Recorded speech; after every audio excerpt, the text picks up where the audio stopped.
2025년 연간 결산. 2025년 마지막 금요일이 끝났다. 올해 금융시장을 한마디로 표현하자면 변동성이 아니었을까 싶다. 2025년 1분기. 1분기는 트럼프의 관세 정책으로 인한 변동성이 2025년도를 휩쓸었다. 트럼프 대통령은 일기 때와 마찬가지로 중국 견제를 중심으로 한 관세 정책을 펼칠 것을 예고했고, 이에 따라 시장은 공포심에 휩싸였었다. 1분기 노동시장은 연초에 견조한 고용 증가세를 보였으나 연방정부 인력 감축과 자연재해 등 일회성 요인으로 증가폭이 둔화되었다. 연준은 3월 FOMC에서 정책금리를 4.5%로 동결하며 고금리 기조를 지속. 인플레이션 둔화 조짐에도 무역정책 불확실성으로 경기 전망이 불투명하여 미 국채 10년물 금리는 4%대 중반에서 등락했다. 이때 실질 GDP가 전기 대비 연율 마이너스 0.5%로 감소하며 팬데믹 이후 첫 분기 역성장을 기록. 이와 같은 데이터를 기반으로 미국 경제 전역에 노랜딩 공포가 퍼지며 채권 시장이 발작했다. 2025년 2분기.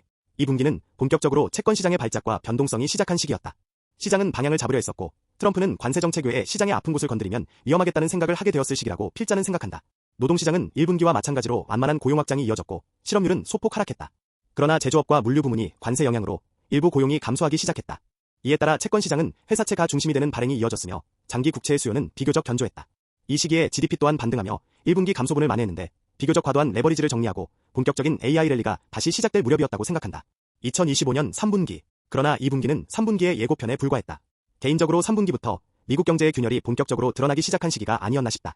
이 의견을 증명하듯 고용 둔화 신호는 3분기부터 뚜렷해지기 시작했다. 실업률은 4.3%로 상승하며 2년 만에 최고치를 기록했고 구인 및 이직률 하락 등 노동 수요의 둔화가 나타났다. 미국 정부의 셧다운 또한 이 시기에 부각되기 시작했다. 이에 반응한 채권 시장 또한 불안감을 나타내기 시작했는데 연준은 9월 FOMC에서 0.25% 금리 인하를 단행하며 긴축 기조에서 전환을 시작한 것도 이 무렵이었다. 정책금리 목표 범위 또한 4.00에서 4.25%로 낮추었다. 강한 성장 지표와 금리 인하가 혼재하며 금융시장 변동성이 확대되었고 10년물 국채금리는 한때 4.5%까지 상승했다가 분기 말에 4.2% 수준으로 안정되었다. 그러나 실질 GDP가 연율 4.3%까지 가속화되면서 2년 만에 가장 높은 분기 성장률을 기록. 이 성장을 이끌고 있는 것은 미국의 민간 소비가 핵심이었다. 기업들은 이에 따라 AI 관련 설비 투자를 늘려 고정 투자 자금들이 증가했으며 연방정부 지출 또한 재정 집행재개로 반등하여 성장률에 불을 지폈다. 2025년 4분기. 4분기는 변동성의 확대, 그리고 피벗에 대한 기대가 핵심이었다. 2025년 1, 2, 3분기를 거치며 소비의 양극화와 노동시장의 이중성이 확대되면서 연준은 고민이 깊어졌다. 트럼프의 관세 정책으로 인한 인플레이션과 그로 인한 후방 효과가 걱정되나 노동시장의 냉각을 지켜보면 고금리 기조를 이어가기 어려운 상황이 되었다. 게다가 여기에 찬물을 끼얹듯 수시로 파월 연준 의장을 해임하려는 트럼프와 데이터 공백을 만든 미국 정부의 셧다운은 연준이 더 이상 독립적인 기관이 아닌 정치에 밀접한 관계가 있는 기관으로 만들었다. 배드 이즈 고드 기조가 이어지며 데이터 결과에 따른 시장의 랠리는 계속되었으나 AI 기업들의 과도한 회사채 발행과 재정의 불건전성이 화두가 되며 시장의 의문을 던지기 시작하였다.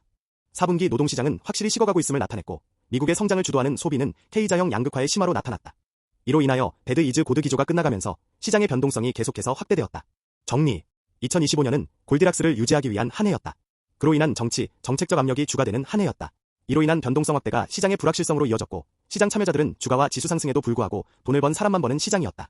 결국 제한된 시장 내에서 소수의 기업이 이끄는 장세가 이어졌으며 이는 실물 경제에 나타나기 시작한 K자형 경제 성장과도 밀접한 관련이 있어 보인다.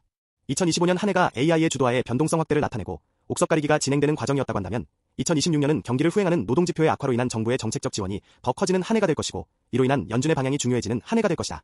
제로금리 시대는 끝이 나고 중립금리가 과거보다 훨씬 높은 수준인 것을 시장이 받아들인 만큼 2026년의 금리 인하와 부양책이 살아난다면 채권과 부동산, 배당에 신경을 쓰는 것이 더욱 유리한 한 해가 될 가능성이 있다.